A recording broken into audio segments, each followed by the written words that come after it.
Today we're going to talk about Chapter 3, Section 1, which is relations and functions. Okay, so this is a new set of information, new things we're going to talk about. So let's jump into the key vocabulary for this lesson. First is inputs. Inputs are your first number in an ordered pair, or your x value, which is also known as your independent variable. Okay, that'll be used later on in this slide. So you need to remember inputs or your x values go with independent variables. So therefore, outputs are your second number in an ordered pair, or your y value. Okay, and that is your dependent variable. So input, independent variable, output, dependent variable. And lastly, relation, which is when you have an input and output paired together. Okay, so when you pair those inputs and outputs together, that is called a relation.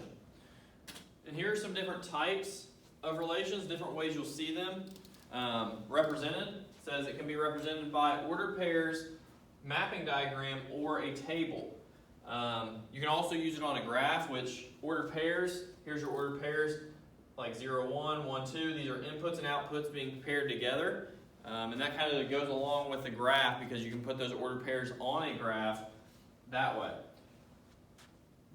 You also can use a table, which, as you can see here, you have your input column, your output column, and then those are paired with one another, again, going back to the definition of relation. And then the last one here is mapping diagram, where you also have inputs and outputs, and then arrows pairing those inputs with a certain output. So lots of different ways to represent relations. And then another key vocabulary term is function. I think this is probably the most important one to understand in this section, because you use functions a lot throughout math moving forward. So this is a special type of relation. So you have your relation, and then a type of relation is a function that pairs each input with exactly one output. Pretty straightforward, but I promise students have trouble with that sometimes. So let's read that again. Pairs each input, so every input has exactly one output. Okay, so that's very important. Every x value, whatever your x value is, it can only have a single output. Okay, if it has more than one, it is not a function. So let's look at examples of how we can tell whether a relation is a function. So in this first example A, we have 1, 2, 3, 4, 5 different ordered pairs, and they want us to determine if each relation is a function. So again, function means every input has to have exactly one output. And what that means is every digit can only have one output digit with it. So for example, our first ordered pair is -2. The input in this, -2, 2. The input in this is -2, and it has the output of 2. So therefore, -2, the input of -2 cannot have another output with it. Like if another one of these was -2, 4, -2, -8. If -2 was paired up with a different output, that would not be a function. But if we go through and see, every input is unique. Okay? There's no repeating inputs. So therefore, A would be a function. Okay? Because you always have to look at the inputs, because the outputs can repeat. As you can see here, we have 2 multiple times, and we have 0 twice, which is fine. The only thing that you cannot have an input with multiple outputs. Okay, so A would be a function. If we look at B, I'm going to go ahead and tell you that this is not a function. I want you to think about why. Because if you look through those ordered pairs, the input 8, it only has one output of 7. The input 6 only has one output of 4. The input 5 only has one output of 2. But if you look, the input of 4 has an output of 0, but it also has an output of 3. So since the input 4 has multiple or 2 different outputs, this is not a function. Okay, very important to understand how to recognize functions. And then if you look at the table, it is also not a function. Because as you look through your inputs, we have -2, -1, 0, 0, 1, and 2. The input of 0 has the output of 5, but it also has the output of 6. So since it has two different outputs, this table does not represent a function because the input of 0 has multiple outputs. So on your own, I want you to try this one. Pause the video, see if you can figure this one out. So after you try this, you'll see that A is a function. Okay, don't let it throw you off that the 0 is the output for more than one of these. That does not matter. The only thing you look at is your inputs. And you have unique inputs for each of these. Oh, I actually misspoke. I am sorry. This is not a function. That's my bad. This is not a function because as you look through here, -5, 0, 5, and 5. So here's your repeating input. And if you look, 5 has an output of 0, and 5 also has an output of 10. So since 5 has two different outputs, this would not be a function. Okay, so that's my bad. That is not a function, part A. In part B, look at your inputs. The mapping diagram throws people off sometimes because they'll see that both these arrows are going to 15, and so they think, oh, that's not a function. But again, you look at the inputs. -1 only has a single output. 3 only has a single output. And 11 only has a single output. So this is a function. If -1 had two arrows coming off of it to two different numbers, that's when it would not be a function. Okay, but this is a function. So now it says, this is talking about with graphing. So this is the vertical line test. It says to determine if a graph is a function, so this is how we talk about graphing, see if the graphs are a function, the vertical line test can be used. When no vertical line passes through more than one point on a graph, it is a function. So what that's another way to say that is, if you draw a vertical line and it crosses through two different points or two different spots on a line, it's not a function. Okay, so it can only cross through one, and no matter where you draw that vertical line, it can only cross through one point. So if you look at the examples, this is a function. Because no matter where you draw that vertical line, they drew it here, even if you draw it over here, even if you draw it over here, it's only crossing through a single point as you draw that vertical line. So that it can, as long as it only crosses through one point, you're fine, and that is a function. But here, as you can see, this vertical line crosses through this point on the line that's given, and it also crosses through that point. So since this crosses through multiple points, this is not a function. Okay, so y would be considered not a function. And if you think about that, it makes sense using the definition because technically, if you think, so for example, say this is 4 on the x-axis. If this is 4 on the x-axis, there are two different points that it's crossing on that y-axis. So the input is 4, repeats here, and it repeats here with multiple different outputs. So that's where the definition of a function comes in, that 4 has two different outputs. Okay, so let's look at examples using the vertical line test. It says determine whether each graph represents a function, explain. So here we have lots of different points, but you have to be careful because, for example, if you were to just draw one vertical line and you drew it right here, you say, okay, it crosses through that point, but that's the only point it crosses through. So you would say, okay, this might be a function. But you have to look at all parts of that graph because there are two other parts where, for example, right here and right here, as you draw those vertical lines, it crosses through two different points. We have a point here and a point here, and we also have a point here and here. So again, since it crossed the vertical line test, it crossed through two separate points, that makes this not a function. And like I was discussing just a second ago, if you look at it and use the definition, this is the value of 2 on the x, but it also has a value of 2 on the y and 5 on the y. So the input of 2 has an output of 2, and it also has an output of 5. So that's why this is not a function. And if you look here, this line is going to go on forever. Okay? So it's going on forever, but no matter where you draw that vertical line, it's only going to cross through that line one time. So since it only crosses through that line one time, and it never will cross through it more than once, this part B is considered a function. So part B would be yes, it is a function.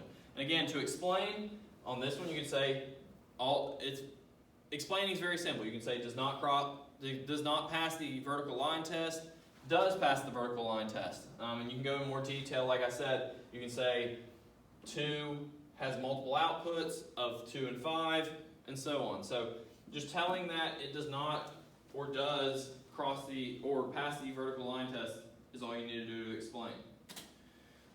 So on your own, I want you to try these ones.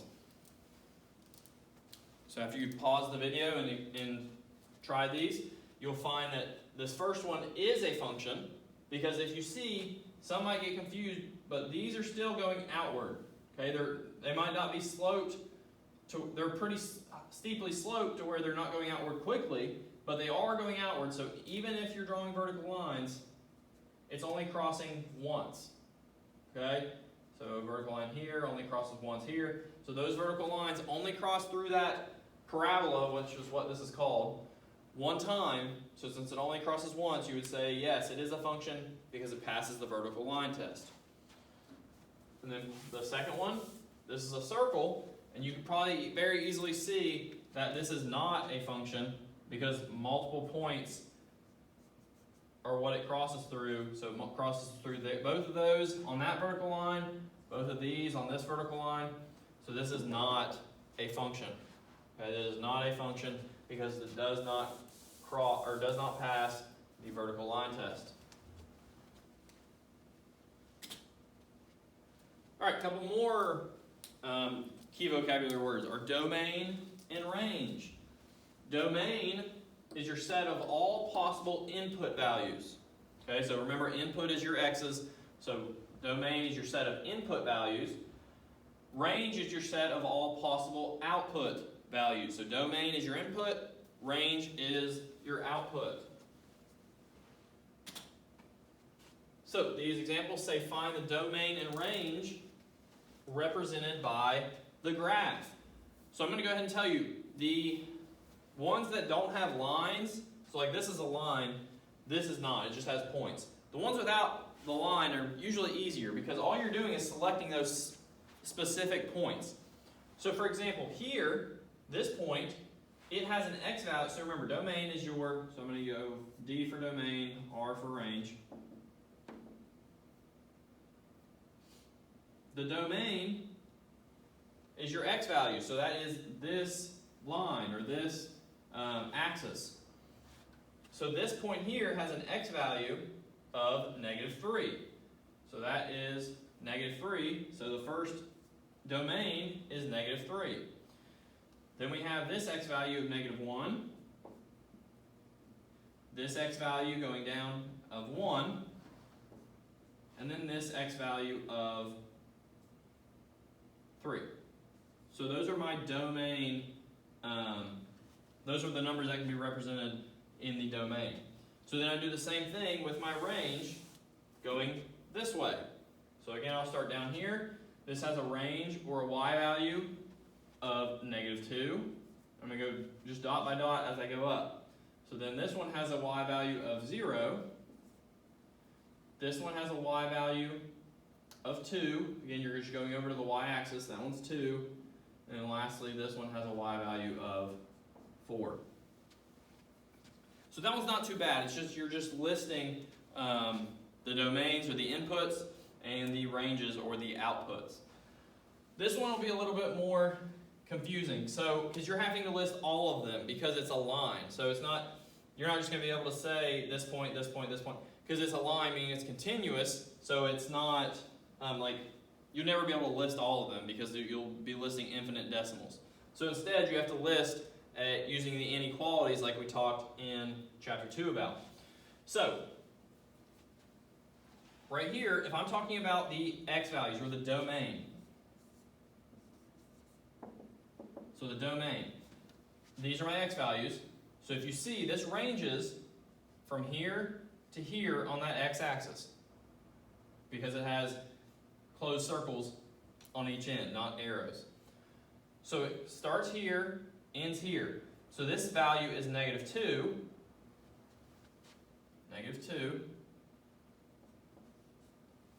and this value is +3. Key part here, so if we need every number larger, because we're moving this way, the number is larger than -2, remember that's greater than. So I'm going to represent this with x, because x is going to represent my domain. I probably should have done that here. It would be x equals, so x equals these numbers for the domain, and x equals those numbers for the range. So same here, I'm going to do x, but I can't do equals because we're talking about a range of numbers. And we just talked about greater than, and then this circle is important. It's closed, so like we talked about last chapter, that means it's greater than or equal to. So the first part would be represented by x is greater than or equal to -2. And then the second part, it's all the numbers less than 3 because it's all the numbers this way. So it's less than, but again, that's closed, so it's less than or equal to. So x less than or equal to 3.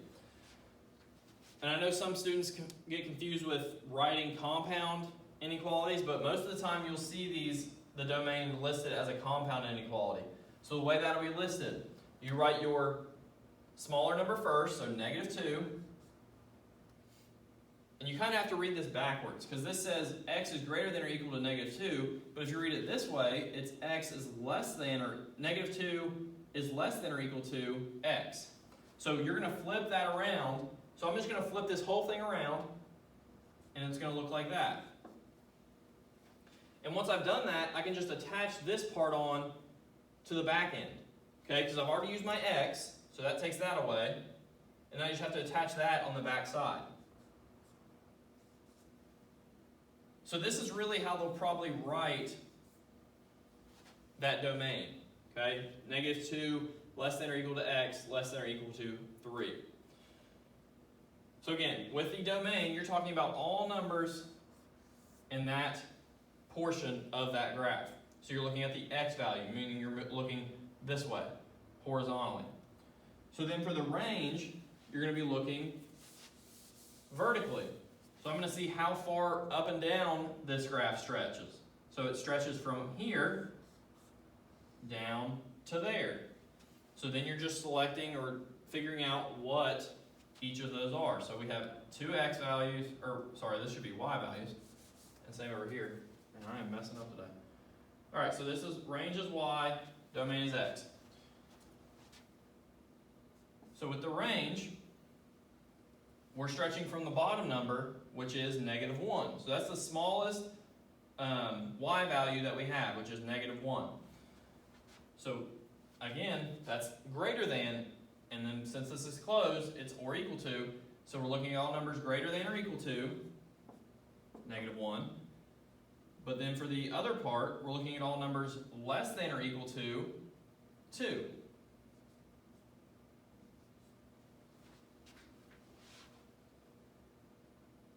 So as you can see, again, we're looking at the numbers, here's the -1, and this graph's going upwards. So we're talking about the numbers greater than or equal to it. And then this part right here, here's the other end of it going downward. So we're talking about numbers less than or equal to 2. So then we'll just combine these like we did the last one. I'm going to write this backwards with a smaller number, -1 less than or equal to y.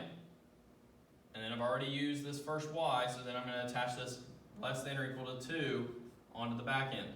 So there's your range. -1 less than or equal to y less than or equal to 2. Okay, and that makes sense because you're talking about with it.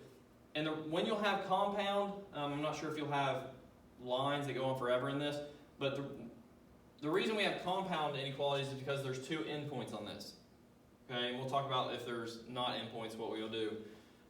But as far as this, another thing you'll notice, all of these are less than or equal to. Okay, whenever you combine those into a compound inequality, they'll all turn to less than or equal to if they're closed circles. Or if they're open circles, they'll just be less than.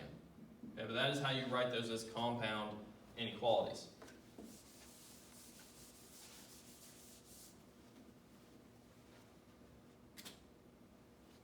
So I want you to try these ones on your own. Figure out, or pause the video, see if you can figure out, and if you can't see these, here's the 5 points. So I want you to try those on your own. We'll talk about each of them. So this first one, talk about the domain and the range. Remember, domain is represented by x, because it's your inputs, and y is your range, which is your outputs. So the first one, for sake of time, I'm just going to give you the answers, but those ones are all points. So since it's just points, you'll just list the numbers themselves. So if you look, the x value is this way. So we have -2, -1, 0, 1, and 2. So -2, -1, 0, 1, and 2. Those are your domain. So then the range, again, you're looking at the y values. We have 0, 2, and 4. So this one you only have 3 different ranges because some of them repeat, which is fine because there's 2 different ones at 2 and 2 different ones at 4. You don't have to list those twice, so you don't have to put 2, 2, 4, 4. You just list the one number that's represented in that range. And then same over here, we're going to do the domain and range over here. Again, with domain, that's your x. And this is going to be a compound one again. So again, this stretches for the x, it stretches from 1 to 5. So it's x is greater than or equal to 1, because these are closed circles. And x is less than or equal to 5. So when you combine those to become a compound inequality, it will look like this. Again, like we discussed, they're less than or equal to on both of them once it gets turned around. So that is your compound inequality. And then y for your range. Again, range we're looking on the vertical axis. So that stretches from 0 to 4. So 0, we're looking at all numbers greater than or equal to 0, and all numbers less than or equal to 4. So then when I combine those, it'll be 0, less than or equal to y, less than or equal to 4. So that is your range. So there's your domain range for the second one.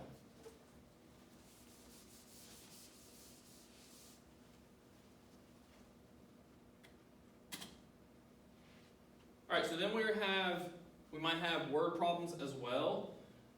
So on this one, it says the function y equals -3x plus 12 represents the amount y in fluid ounces of juice remaining in a bottle after you take x gulps. So then, 2 parts to this. First, it says identify the independent and dependent variables. So like I told you, that'll be something we had to use. Independent, remember, is your x values. So here it tells you after you take x gulps. So independent variable, or I'll just write IV, is your number of gulps. Number of gulps. Okay? So then the dependent variable, it says, represents what? Where is y in that word problem? It says that it represents the amount y of juice in fluid ounces. So this is just amount, or dependent variable is amount of juice. So once we've identified them, part B, it gives us the domain, and it wants us to find the range. Some of you are probably looking at this and you're like, this doesn't make sense. But since they give you this equation, this is actually fairly simple. All you're doing, remember, domain represents x value. Okay, so since domain is your x, your input, you're taking each of the domains and plugging them in where x is. And then you're just going to solve for y. So let me show you what that looks like. For the first one, it'd be y equals -3. In place of x, I'm putting that first domain number, which is 0, plus 12. And then I'm just solving. So -3 times 0 is 0. And then 0 plus 12 is 12. So the first range number would be 12. And then you go through and do that with all of your domain numbers or your input numbers. So the next one is 1. So -3 times 1 is -3. Bring down my plus 12. Y equals 9 now. So 12, 9. And again, I'm just going to go through each of those. -3 times 2 is -6 plus 12. So y equals 6. And you're going to do that for all numbers. Okay? Just again, for sake of time, I'm just going to fill these in because then you'll put 3 in here. -3 times 3 is -9 plus 12 is positive 3. And then lastly, you put 4 in there. -3 times 4 is -12 plus 12 is going to be 0. So your range for this would be 12, 9, 6, 3, and 0. So the main idea there is if they give you the domain, all you do is plug those in for x, each of them, and solve for y, and that will be your range. So this is the last one I want you to try on your own. So pause the video, and again, for sake of time, because the bell just rang, I need to finish this up. So if we look, part A wants us to identify the independent and dependent variable. It tells us the independent variable. So this one's a little different because it's A and B. But again, independent is the one that is in the equation.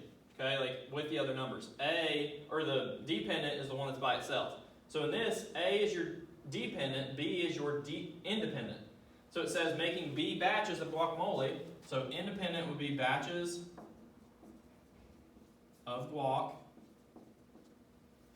And your dependent would be number of avocados.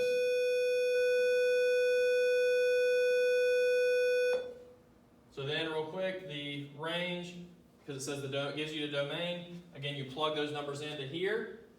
If you plug each number in, you'll find that the range would be 14, 10, 6, and 2. So that would be your range. Okay, sorry for the rush at the end. I just want to make sure I got it all in for you. So that is covering relations and functions.